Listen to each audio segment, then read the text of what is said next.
Hello dear students, स्वागत है आपका जूलॉजी वीडियोज की इस सीरीज में।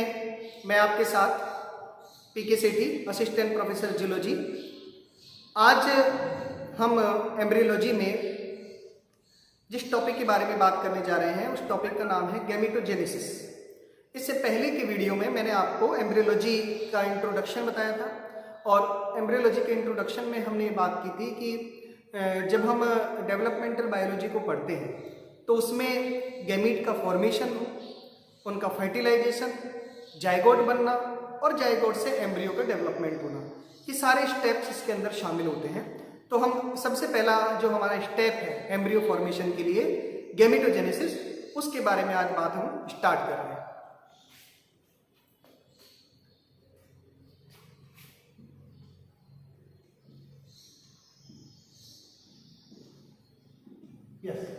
गैमेटोजेनेसिस। तो गैमेटोजेनेसिस क्या है? हमारे रिप्रोडक्टिव जो ऑर्गन्स हैं, रिप्रोडक्टिव ऑर्गन्स में गैमीट के फॉर्मेशन की जो प्रोसेस होती है, इस प्रोसेस को हम गैमेटोजेनेसिस कहते हैं। अब जैसे कि हम जानते हैं कि जो ह्यूमन है, मानव है, वो एक लिंगी है। मेल और फीमेल अलग अलग होते हैं। मेल में जो मेन रिप्रोडक्टरी जो ऑर्गन होता है वो टेस्टिज होती हैं और फीमेल में जो मेन रिप्रोडक्टिव ऑर्गन होता है वो ओवरी होती है। तो मेल में टेस्टिज में मेल गैमीट के फॉर्मेशन की प्रोसेस अलग होती है जिसे हम शुक्र जनन कहते हैं, और ओवरी में फीमेल गैमीट के फॉर्मेशन की प्रोसेस अलग होती है जिसे हम अंड जनन कहते हैं। तो आज के वीडियो में हम बात करेंगे शुक्र जनन के बारे में, स्पर्मेटोजेनेसिस के बारे में। तो जैसा कि मैंने कहा, गैमेटोजेनेसिस के दो भाग हम बना देते हैं। एक तो हो जाता है स्पर्मेटोजेनेसिस और दूसरा हो जाता है oogenesis। तो आज का हमारा टॉपिक है स्पर्मेटोजेनेसिस, मीन टेस्टिस में स्पर्म के फॉर्मेशन की जो प्रक्रिया होती है, वृषण में शुक्राणु के निर्माण की जो क्रिया होती है, इसे हम स्पर्मेटोजेनेसिस कहते हैं। तो ये प्रोसेस कैसे होती है, इसके लिए हम बता रहे हैं कि जो टेस्टिज होती है, टेस्टिज में जो स्पर्म बनाने वाली सेल है, हम ये एक सेल ले लेते हैं। इस सेल को मैं नाम दे देता हूं प्राइमरी जर्म सेल।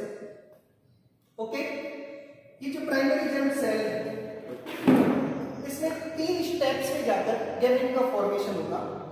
वो 3 स्टेप्स कौन कौन से हैं? उनमें एक तो होती है ग्रोथ फेज। सबसे पहले ग्रोथ फेज में सबसे पहले आती है इसमें मल्टीप्लिकेशन फेज। मल्टीप्लिकेशन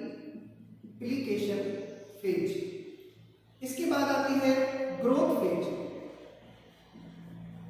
और इसके बाद आती है मैच्योरेशन फेज। 3 अवस्थाएं हैं जिनमें स्पर्मेटोजेनेसिस की प्रोसेस होती है। तो सबसे पहले हम बात कर लेते हैं मल्टीप्लिकेशन फेज में क्या होता है। जो प्राइमरी जर्म सेल है, इसके अंदर माइटोसिस होता है। माइटोसिस मींस समसूत्री विभाजन होता है और समसूत्री विभाजन से बहुत सारी डिप्लॉइड सेल्स बन जाती हैं। हम जानते हैं कि हमारी जो सेल्स होती हैं वो डिप्लॉइड होती है, तो बहुत सारी डिप्लॉइड सेल्स बन जाती हैं। इन डिप्लॉइड सेल्स ये जो बनी है, इनको हम कहते हैं स्पर्मेटोगोनिया।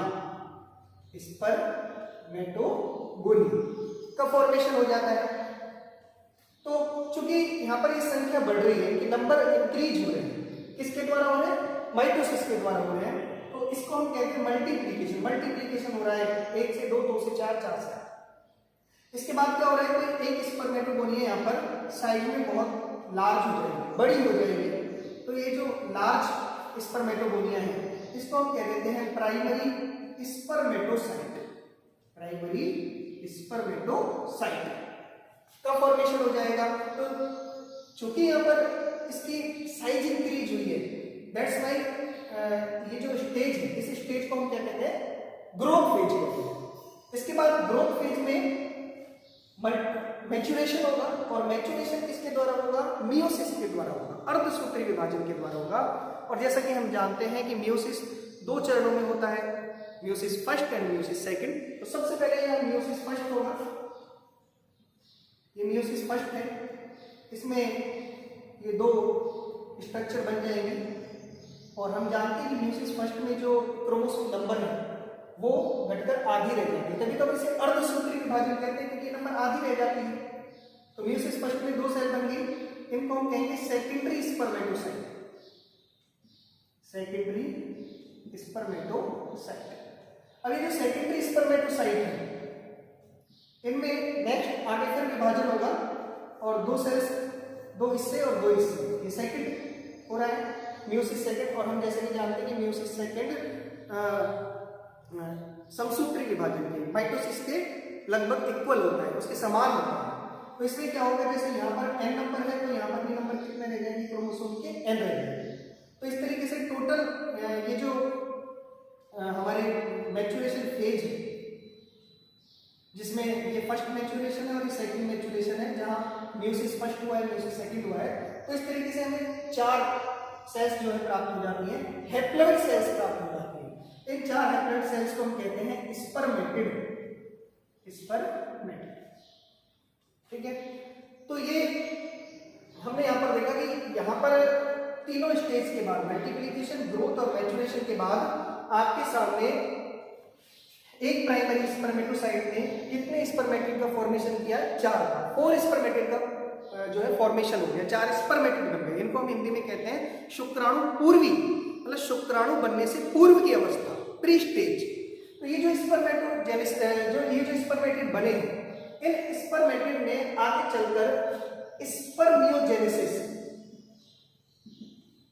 स्पर्मियोजेनेसिस नाम की क्रिया होगी, नाम घटना होगी। और स्पर्मियोजेनेसिस से ये जो स्पर्मेटिड है ये आगे चलकर इसमें चेंज हो जाएंगे, स्पर्म में चेंज हो जाएंगे। तो यहाँ से 4 स्पर्म बन जाते हैं, 4 स्पर्मेटिड है तो इनसे कितने स्पर्म का फॉर्मेशन हो जाएगा, 4 स्पर्म का, 4 नर युग्मक का, 4 शुक्राणुओं का फॉर्मेशन हो जाएगा। तो यहाँ पर जो क्वेश्चन हमारा रेज होता है वो यही है कि शुक्र जनन की क्रिया में एक प्राइमरी स्पर्मेटोसाइट से कितने स्पर्म का फॉर्मेशन होता है, कितने शुक्राणुओं का निर्माण होता है। तो हम बता रहे हैं यहाँ पर कि एक प्राइमरी स्पर्मेटोसाइट 4 शुक्राणुओं का निर्माण करती है। अब हमसे एग्जाम में मान लो क्वेश्चन पूछ लिया जाए कि 25 प्राइमरी स्पर्मेटोसाइट कितने स्पर्म का फॉर्मेशन करेंगी, तो 25 से इसमें हम 4 को मल्टीप्लाई कर देंगे, तो 25 × 4 = 100 प्लस 100 शुक्राणुओं का निर्माण 25 स्पर्मेटोसाइट से हो सकता है। लेकिन यदि हमसे क्वेश्चन सेकेंडरी स्पर्मेटोसाइट से रेज किया जाता है कि मान लो कि 50 सेकेंडरी स्पर्मेटोसाइट कितने स्पर्म का फॉर्मेशन करेंगी, तो हम यह देख रहे हैं कि एक स्पर्मेटोसाइट से 2 स्पर्म का फॉर्मेशन हो रहा है। इट मीन्स 50 सेकेंडरी स्पर्मेटोसाइट जो है उनसे 100 स्पर्म का फॉर्मेशन हो जाएगा। तो इस तरीके के क्वेश्चंस के हमसे पूछ लिए जाते हैं। तो ये 3 स्टेज हो गई और इस स्टेज में हमने जाना कि किस तरीके से शुक्र जनन की प्रक्रिया कंप्लीट होती है और शुक्र जनन की प्रक्रिया में स्पर्म का फॉर्मेशन होता है। अब यहाँ पर एक बात और ध्यान देने वाली है, हमसे ये भी पूछा जा सकता है कि स्पर्मेटोजेनेसिस की जो प्रोसेस होती है इसमें हैप्लॉइड स्टेज कब आती है। हैप्लॉइड स्टेज इसमें म्यूसिस फर्स्ट के दौरान आती है। इससे पहले डिप्लॉइड सेल्स होती है, 2n होती है। हमारे शरीर की सभी कोशिकाएं द्विगुणित ही है, 2n ही है। लेकिन म्यूसिस फर्स्ट यहाँ पर हैप्लॉइड स्टेज आता है। कौन सी अवस्था में, सेकेंडरी स्पर्मेटोसाइट जो स्टेज है, अवस्था है, यहाँ पर ये हैप्लॉइड हो जाती है और इसलिए हमारे जो स्पर्म है, शुक्राणु जो है, ये भी कैसे होते हैं, हैप्लॉइड होते हैं। इसके बाद ये जो आप देख रहे हैं ये चेंज स्पर्मेटिड से स्पर्म बनने की, जिसे हमने नाम दिया है स्पर्मियोजेनेसिस, या हिंदी में हम कहें तो शुक्र कायंत्रण। शुक्र कायंत्रण मतलब इसे हम कैसे परिभाषित कर सकते हैं, स्पर्मेटिड से स्पर्म बनने की जो प्रोसेस होती है, स्पर्मेटिड से स्पर्म बनने की जो प्रोसेस होती है उसे हम स्पर्मियोजेनेसिस कहते हैं। इस स्पर्मियोजेनेसिस की प्रोसेस को समझने से पहले हमको एक स्पर्म की स्ट्रक्चर को भी समझना होता है कि स्पर्म की स्ट्रक्चर कैसी होती है। तो नेक्स्ट वीडियो में मैं आपके साथ स्पर्म की स्ट्रक्चर और आफ्टर दिस स्पर्मियोजेनेसिस की प्रोसेस, दोनों के बारे में हम डिस्कशन करेंगे कि दोनों ये प्रोसेस कैसे होती हैं। चलते चलते एक बात और कर लेते हैं हम कि जो गैमेटोजेनेसिस की प्रोसेस है ये हार्मोनल इफेक्ट के कारण होती है। एक्चुअल में क्या होता है कि जब मेल जो बेबी है, जब वो जन्म लेता है, पुत्र जब जन्म लेता है, तो उसमें जन्म के साथ ही स्पर्मेटोजेनेसिस प्रारंभ नहीं होती है। एक निश्चित आयु के बाद उसमें ये स्पर्मेटोजेनेसिस की प्रोसेस स्टार्ट होती है।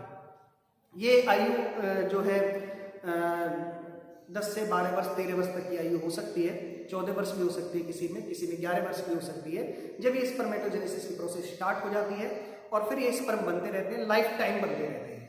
oogenesis की प्रोसेस में थोड़ा सा चेंज होता है। oogenesis जो है वो फीमेल में थोड़ा लेट स्टार्ट होता है और एक निश्चित एज जो है 45 से 50 तक वो बंद भी हो जाता है, लेकिन पुरुष में एक बार स्पर्मेटोजेनेसिस प्रोसेस स्टार्ट जब हो जाती है उसके बाद वो लाइफ टाइम चलती रहती है। और ये जो प्रोसेस है ये हार्मोनल इफेक्ट के कारण होती है और इसमें मेन जो योगदान होता है वो हमारे नर हार्मोन एंड्रोजेंस का होता है, जिसमें हम जानते हैं इसका प्रमुख एग्जाम्पल है टेस्टोस्टेरोन। तो टेस्टोस्टेरोन के प्रभाव से ये क्रियाएं होती हैं। तो आज के वीडियो के लिए इतना ही। नेक्स्ट वीडियो में हम, जैसा मैंने आपको बताया, स्पर्मियोजेनेसिस और स्पर्म के स्ट्रक्चर के बारे में चर्चा करेंगे। Thank you very much.